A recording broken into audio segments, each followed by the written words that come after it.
At UC Santa Cruz, we are looked to nationally as a leader in the conversation about advancing sustainability. We as a campus know that our future is predicated on our ability to link our traditional strengths, which are sustainability, environmental conservation, food systems, organic production, agroecology, among other things, but link them with the reality of our new student demographic. The sustainability movement here is adapting. It has to adapt. It is always changing. And that for sustainability to continue to resonate, we need different staff voices, student voices, faculty voices to be able to push the various definitions and understandings of sustainability.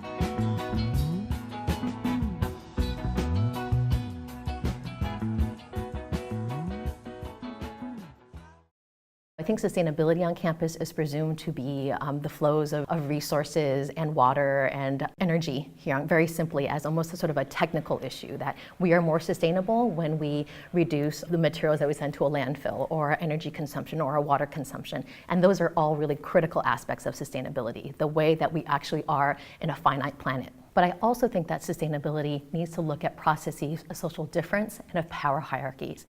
I know many people in poor communities, certainly reservation communities, where sustainability is not the terminology used. I'm sustainable because I take public transportation. That would never be a way in which people frame their life, but that is a sustainable practice. We do practices that help sustain us first and help us get through that week or get through that day, and then that in itself helps sustain the environment. So it's kind of like a chain. You know, or I shop at thrift stores, or I do, I cook with a group of people, and we split up our food. Those kinds of things are sustainable practices, and oftentimes aren't looked upon as such. Our obsession in my family, as well as like in my extended family and in our Latino and very Mexican culture, is that we reuse everything. Before, my parents would always hang a towel from our faucet, like our kitchen sink faucet. It kind of saves water because like there's water left in the cloth that you could just squeeze out and like wash your hands with. And that I never understood that, because I mean I understand like what water bills were. Containers. We reuse a lot of containers. You know, you look in the fridge and it says, "I can't believe it's not butter," and really is not butter because it's salsa or frijoles. It's funny when I go back to Mexico and I'm talking to my family about like my passions and what I'm interested in. When we're cooking, they'll make a joke about how everything that we're eating is from the garden and it's all organic, you know? And they know that it's funny because now that's a very popular thing, but my family has been, growing their own food organically for as far back as we can remember. Growing up, I lived in a mixed family household where my uncles and aunts were also living with us. So two of my uncles, they started collecting these Coca-Cola trays, and they created a wall to block off our living room. And so that's where my tia's family would live. And I remember sharing this to someone and then saying, wow, that's really sustainable of your uncle.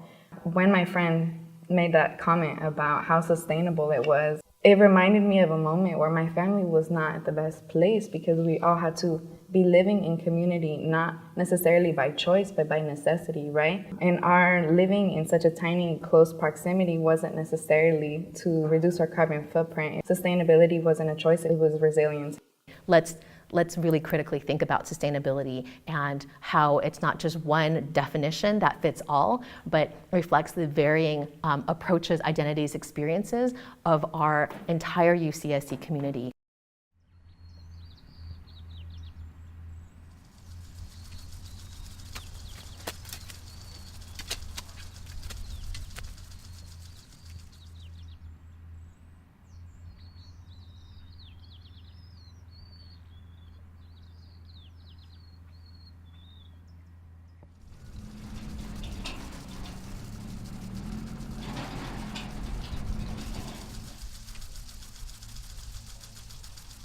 Hi, my name is Ryan Duncans. I'm a student here at UCSC. I am the student manager down at the farm, which is one of the facilities that comprises CASFIS, the Center for Agroecology and Sustainable Food Systems.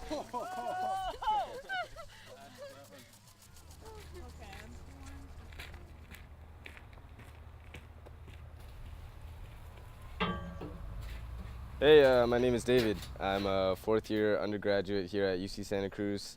I started working here at CASFIS when I was a freshman. UC Santa Cruz's Zero Waste Initiative, it's a modest approach where it's like, okay, we're going to do our best to try and to minimize or eliminate the waste that we're outputting, which has an impact on the globe. When I started working here on the farm, I realized that in terms of being environmentally conscious and in terms of advocating for sustainability, agriculture is a really opportune moment to really get some hands-on experience and see some tangible forms of sustainability.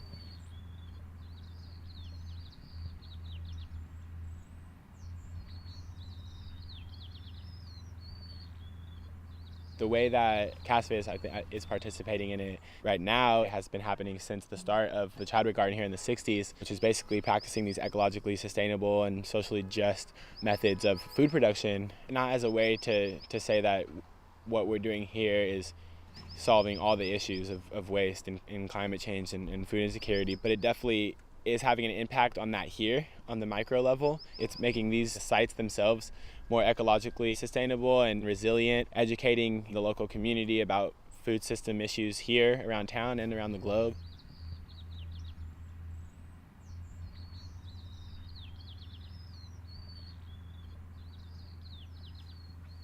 Santa Cruz has been a huge advocate for organic farming from its beginning, and not just for California, but for the whole world.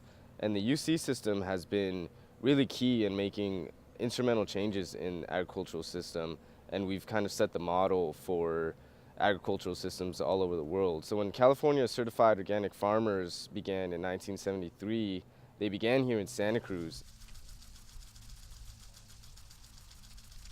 The school works through the ENVS department to recruit interns, and there's just so many experiential learning opportunities. I started out managing invasive pests and, basically pulling weeds, digging ditches, that kind of thing.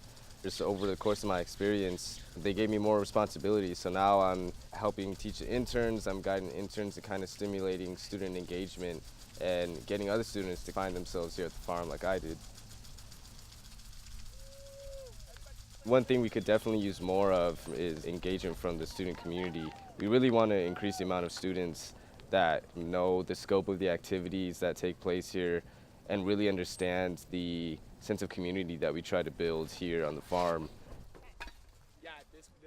This time of the year, late winter, heading into spring, one of the big tasks we have to do here at the Chadwick Garden is orchard floor management. The ENVS 133 class came in and basically was working underneath a stand of apple trees. What we just basically did, this was all covered in the calla lilies and different types of volunteer plants that some people might call weeds. And we took them off. We're using those to make compost piles right now. And then as a supplemental nutrient source for accounting for the fact that we just took out these plants, which took nutrients from the soil, we're putting in compost from piles that were made in the past that are now finished. Composting programs at the Chadwick Garden definitely act as a model for students in the Santa Cruz community to be able to see what waste or food scrap regeneration looks like successfully in an on-site scale, different than a city composting program where you just put your stuff in a bin, it goes away, and you never see it again. Well, we have a huge diversity of programs here at CASFIS. We have a lot of community engagement, a lot of research, a lot of public outreach, and just a lot of farmer training as well.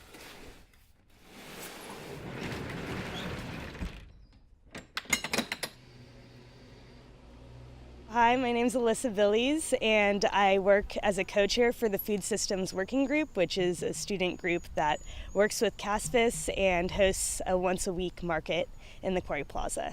It was just an awesome opportunity to be able to bring the food that students grow on campus to students' hands. It's pretty empowering to think the students around you are the ones growing the food. The marketing portion is one part, but then we think about production and the people who are actually going out and picking the food.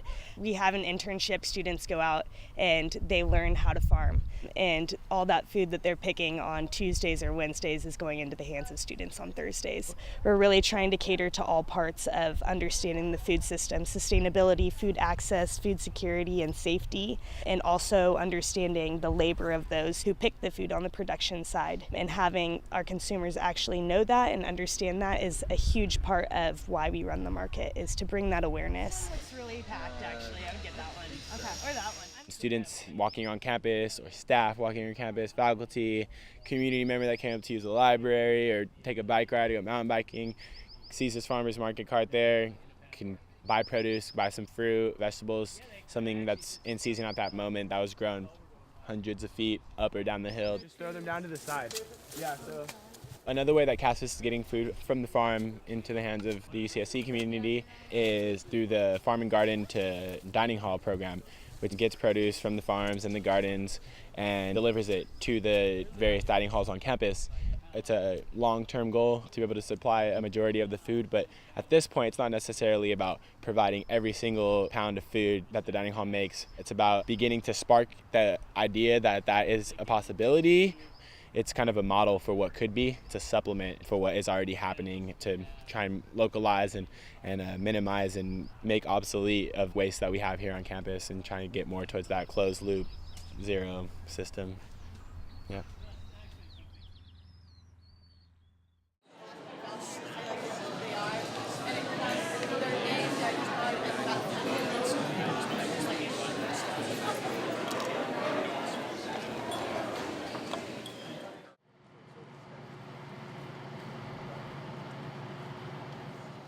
UCSC dining facilities, we try to do the best we can to play a good role in helping us meet the goals of zero waste by 2020. One of them is the real food commitment that Chancellor Blumenthal signed in 2012. And what that does is it commits our campus to at least 40% sustainable food, or real food defined by the Real Food Challenge, by 2020 as well. And so that's one of the roles that we have, is trying to make sure that our food offerings that we have here on campus are sustainable. That's something we're continually working on, continually trying to bring in new vendors and new foods. And there's some systems that we have in place in the dining halls to help reduce waste. What we do is we have a food management program that we go into, and every day that we make something, it's in our recipe, and that recipe is in the computer system for us. It comes out, the chefs get the recipe, they have a certain amount that they make, and then at the end of that meal period, they actually note down what was served and what at the end of the meal period wasn't served. So we try to repurpose items. If we overproduce something, we reuse it in some way that we're still able to serve it. And that way we're not wasting that food. We are also working on recycling as much as we can. So we're actually right now doing a test pilot project with a recyclable glove that we were told by UC Irvine. So one thing is, all of the campuses, we try to work together. There's a working group that I'm part of that all 10 UCs are part of, so we can share successes with each other. We found the compostable food service cleaning towel, and so we told the other campuses about that.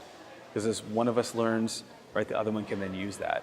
Because we're all trying to research this, we all have the same goal of zero waste by 2020. So some of the challenges that UCSC Dining has for meeting the 2020 goal is some of these items that right now don't fit in either compost or recycling. So for us, it's the glove project we're working on, hair nets, French fry bags, aseptic soy milk, almond milk containers. Those are really the big items right now that are going to the landfill. But the way students can help us reduce waste in the dining halls are a couple of key things. One is, if it's something new, ask us for a taste. We have little sample cups. Our staff and student employees are more than happy to give someone a taste of something. Two is, just take what you think you're going to want. Sometimes we just did a waste audit actually last week, and we had items that came through. And what we do is I have a student intern, and we work with the SSAs on campus, and we do these waste audits. And so as part of it, we do what's called waste buffets, where we take items that come back in, and they're completely untouched food items, and we put them out on a plate to kind of just give some education on, wow, these were items that were taken, they weren't even touched. So another way that students can help us is let us know what you think. Hello. How often would you guys say you finish your food? Man, I'm a taster, not a waster, so I try to finish most of it. If it's good, all the time. Every single time. Absolutely, every single time. I do not waste food. Not that often. Well, okay, she's going to call me out on that little bit right there, but... Most of the time. I just got like a lot today because I felt like I was hungrier than I actually was. But I swear I usually eat all of it. You mean finish all? Most of the time. Sometimes I don't. Depends on the day. Always. Yeah, but sometimes, it's not, food taste is not very good. I finish everything, just like often. Like every single, actually wait, no. I try to eat as much as possible, but I do end up wasting a little bit every day, if I'm being honest. Yeah. Thank you. We are at 85 and then the 5 pounds is off, so we are at 90 pounds of food waste. Wow. Are you trying to come out? We actually do compost quite a bit. All 5 compactors at all 5 dining locations collect compost. Around 5 or 6 years ago, we took our, what was going to be trash compactors, bringing in, and we decided to turn them into compost compactors. Through a couple different things we were able to work out with the compost facilities and with the grounds department on campus. Grounds department takes our compactors, they take them down to Marina, California, and our compost goes there. So that was a huge step in reducing our waste. And our department has about 90% diversion rate. So like some people will look at, oh, well, you need to keep composting more. In our case, I want us to compost less, because as we compost less, that's less food wasted. That's more food that went to people that need it.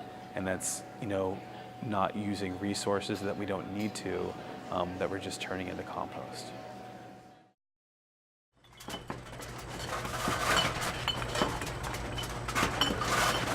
In elementary school, it was definitely driven to home that recycling is the key to sustaining our planet. Growing up, there was no recycling. We had a garbage can, and that's where we threw the garbage. I wasn't really aware of how to recycle. We always had compost, we always had recycling in the house, it was encouraged at school. We would collect the cans to take them to the recycling center, like any soda cans or like plastic cans, and you could get money for that. When I was much younger, I can remember having an incinerator in the backyard at home. Things that would now be put into the recycling bin were put into the incinerator and burned. Zero waste, as defined by UC Office of the President, is reaching 95% waste diversion from the landfill, and they've set the target of doing that by 2020. Diversion could come in the form of recycling or composting or reusing or just not using or producing waste in the first place. As we dump the bin there, it'll come up the sort line, drop onto the sorting table, and we're pulling out water bottles, most soda bottles or all that, plastic.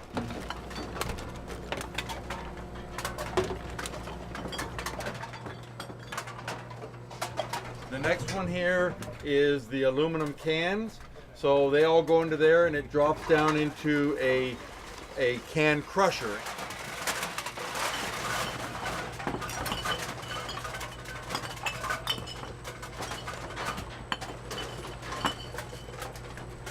Then all the excess recycling and unfortunately garbage goes out the end, and then we take it to the city. The city will then run it over their sorting line and pull out more things like glass, paper, some cardboard that maybe we've missed.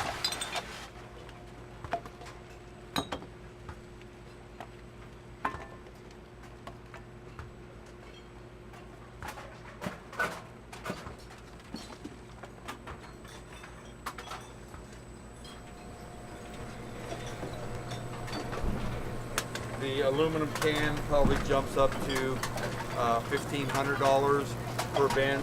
The full bin of plastic, $1,000 range. For a bin, $800 to $1,000. So at UC Santa Cruz, we're at about a 70% diversion rate at this point in time. Of the materials that are not being diverted, the majority of those materials are post-consumer organics that need to be collected and composted, such as paper towels. If we actually composted all the post-consumer organics that we have coming through, we'd be already at 88. There are these bit kind of like plateaus that everyone hits. We're right at 70, and we've been stuck at 70 just, I believe, because we are kind of have a lot more infrastructure to put in. We have to have post-consumer organics, outlets everywhere on campus, and we only have about 5 to 10% of the campus covered. That's the question that we think about a lot. Is it realistic to think that we're going to reach 95% diversion by 2020, which is in 4 years? So one thing that really needs to happen is we need to have a standardized waste collection system on campus so that students are aware of how to dispose of the waste and they're not confused by it. Waste is kind of now somewhat of an antiquated term, especially for the resource recovery industry. We are thinking of it not as waste, but as a resource that hasn't found a proper use. One of the biggest successes is actually in our data collection. We started really looking at what it would mean to achieve zero waste about 5 to 7 years ago. We didn't really know what was in our waste stream. We picked up the trash, we picked up the recycling, and we called it a day. And so we literally had to dumpster dive and do some really professional level studies to find out what was in our waste stream. So we know a lot more about what we have in there, which is great. We've also been able to implement pilot projects that create what we're calling a zero waste collection infrastructure. And so that includes, instead of just the traditional trash and recycling, we separated out recycling into paper and container collection. And then we've also added compost to the waste stream as well. So that way we're actually able to send those materials to the right place. So where we've had successful pilots of that program is in McHenry Library. And we already collect compost in all of the dining halls on campus and a lot of the new eateries. If you're here on campus and you don't know where to deposit your materials appropriately for recycling or for refuse, please go to our website, recycling.ucsc.edu, and look up on the How Do I Recycle tab. There are the actual 8.5 by 11 flyers that show you each stream and what materials can go in those streams. We also have a map on Where Do I Recycle that tells you where most of the bins are, especially in Quadrant 1 in the Science Hill area. We have all that mapped out, and you can find where to put each stream.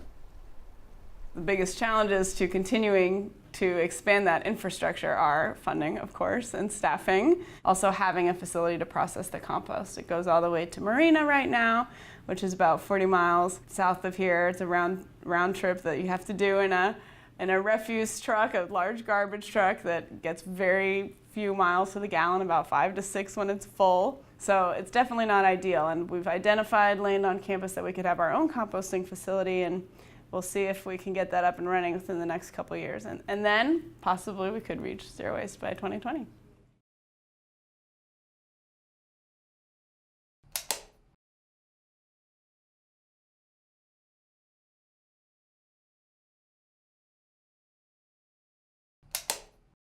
I'm Sarah Gilchrist, and I work for the energy department at Physical Plant, and I do energy efficiency projects, and I help with the billing and recharge process for how energy gets billed out throughout campus. I think the driving force behind the reason that the cogen got built was primarily the reliability concern. For the sake of efficiency, I'm glad it's here, but it was not an efficiency decision to put it in. So, I mean, for the sake of sustainability, it's been great that that was put in and that it's been done the right way. Because we need this reliable source of power, why not then go that extra step and use all that waste heat?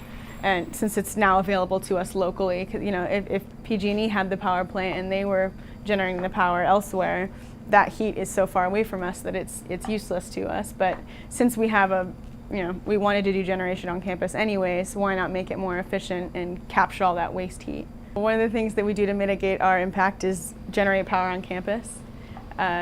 It's more efficient to generate, emissions-wise, to generate power close to where you need to use it. Well, essentially you're bringing in natural gas into a turbine, and the turbine runs off air, gas, and heat. You're spinning and turning the generator. So then you have waste heat coming out the other end, and that waste heat is what we're utilizing to heat the water. We're running water through the stack. So that gets rid of the boilers that we used to run down below. Those were much less efficient than this unit. So now we're supplying our own power as well as heating the water from the turbine. And so our power goes out a lot here, and there's a lot of important research going on. So in order to have reliable power for Science Hill and for all of those lab buildings, cogen.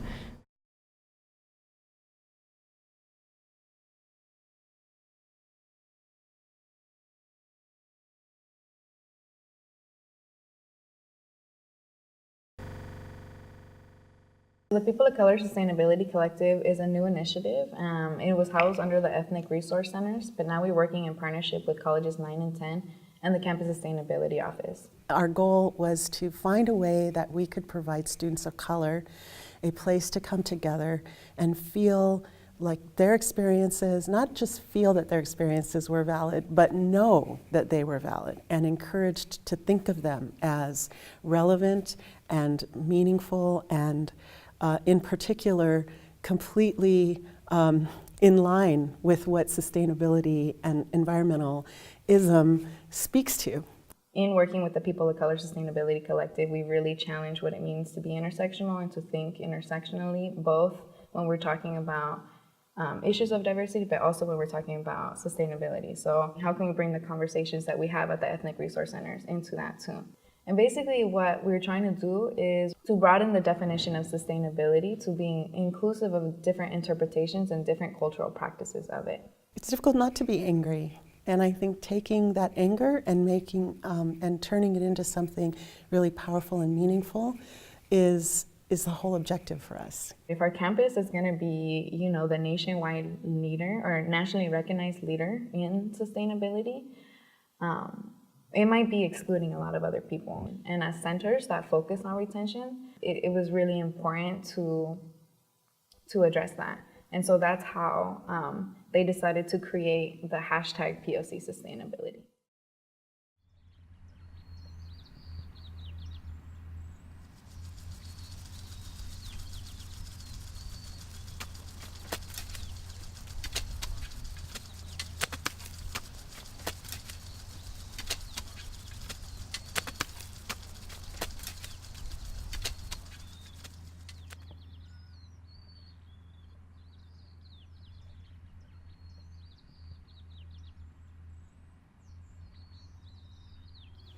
It's a wonderful place. People are always here to support the garden and work at it, and that is what is most special, is like the sharing of knowledge. The Kresge Garden is like a community space where everyone and anyone is welcome to come in and share in this experience of flowers and so many beautiful things and like just be in nature.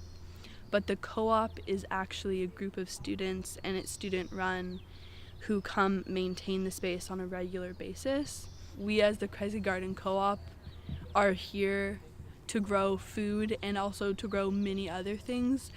But something that's really awesome is that like we start the food and then we get to share it. And if you are here working, you get part of that and you get to eat fresh food. I think it is one of the places on campus that have like the least amount of waste. We put our like compost back into the earth and the soil. Yeah, so this is our composting system here. This is called a thermophilic composting pile as opposed to a cold compost pile. We add materials together in a way that maximizes biological growth of microorganisms in there that will break all of this organic matter down really fast and turn it back into a really nice soil additive. We're trying to get like the gross looking straw and food scraps and chunks of organic matter and stuff to break down into what they call humus, and it makes for really good soil once you make it correctly. That stuff will be rotted down into our soil along with fresh green matter that we pull from the garden, like weeds or crop residues, like if we harvest all of our tomatoes and we're left with just a bunch of the leaf matter from the plants, we'll take them up here. We ideally would make a pile each week, and then it involves turning it kind of flipping it using pitchforks from one location to the next each week. Anybody want to join me for bees? Yeah. I got one jacket and one hood. So bees really help with pollination. And in a garden space like this, pollination really helps with crop production. Flowers don't get pollinated, they won't be able to create fruit, or not as much, and bees do it really well. Not to mention they also produce honey, which is a really great byproduct. There's actually a little proto-honey right here, dripping in the syrup. Also, people use the wax for making salves, or sealing things, or candles, and just I feel like it's a good addition, increasing productivity and the diversity of products that can come out of the garden. They're building wax. That is so cool.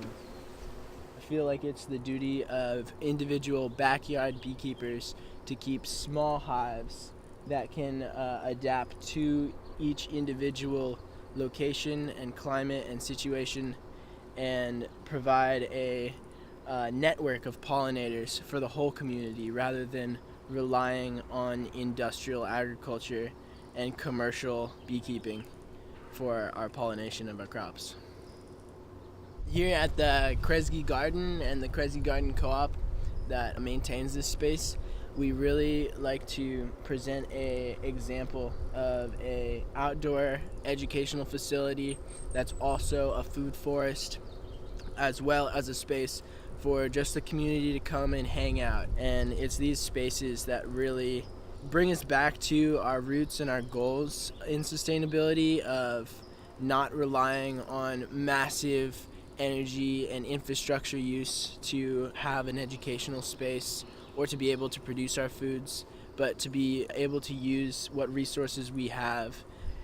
I think that we are trying to paradoxically grow bigger as we try and reduce our waste footprint and our energy consumption and our water usage, and we need to individually see where we can cut back and collectively shrink our usage and our growth.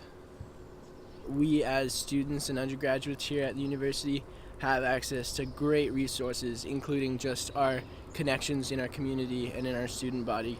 And when we come together to have a place that supports each other in these endeavors, beautiful things happen, and I think this is one of them.